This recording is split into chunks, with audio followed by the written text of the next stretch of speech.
अस्सलाम वालेकुम। मेरा नाम डॉक्टर सैयद रज़ा हुसैन है और मैं पेशे के लिहाज से एक न्यूरोलॉजिस्ट या न्यूरो फिजिशियन हूँ। आज जिस टॉपिक के बारे में हम बात करने जा रहे हैं उसे हम कहते हैं स्ट्रोक या फालिज। स्ट्रोक या फालिज दुनिया में अमवात या माजूरी की एक अहम वजह है। आमतौर पे फालिज की कुछ ऐसी अलामात ज़ाहिर होती हैं जिनको पहचानने से अगर आप टाइमली हॉस्पिटल चले जाएं तो आपका इलाज काफ़ी हद तक मुमकिन भी है और आप लॉन्ग टर्म डिसेबिलिटी से भी बच सकते हैं।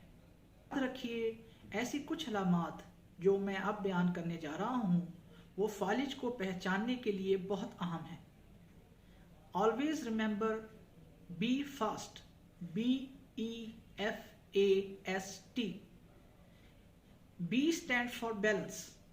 अगर किसी इंसान का बैलेंस यकदम से आउट हो जाए और उसका जिस्म एक तरफ डोलना शुरू हो जाए, चाहे राइट या लेफ्ट, उसको शदीद चक्कर आना शुरू हो जाएं जो उनके नाकाबिले बर्दाश्त हों, उसको मतली या कै आना शुरू हो जाए, आंखों की निगाह एकदम से चली जाए, चेहरा एक साइड से कमजोर हो जाए या खिंच जाए, आर्म या बाजू या लेग दोनों की कमजोरी हो जाए,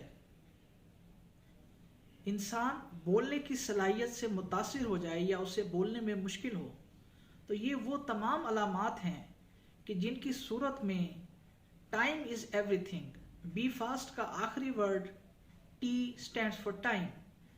ऐसी अलामात की सूरत में फौरी तौर पर हस्पताल एमरजेंसी में जाना बहुत ज़रूरी है।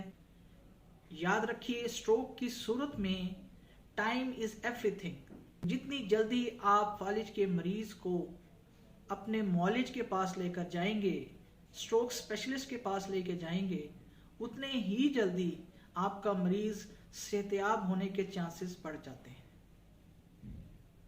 आप मेरे इस पैगाम को मज़ीद लोगों तक ज़रूर पहुंचाइएगा। अपना और अपने आसपास के लोगों का बहुत ख्याल रखिए। डॉक्टर सैयद रज़ा हुसैन, अल राज़ी हॉस्पिटल, MM आलम रोड से आपसे इजाज़त चाहता हूँ। खुदा हाफिज़।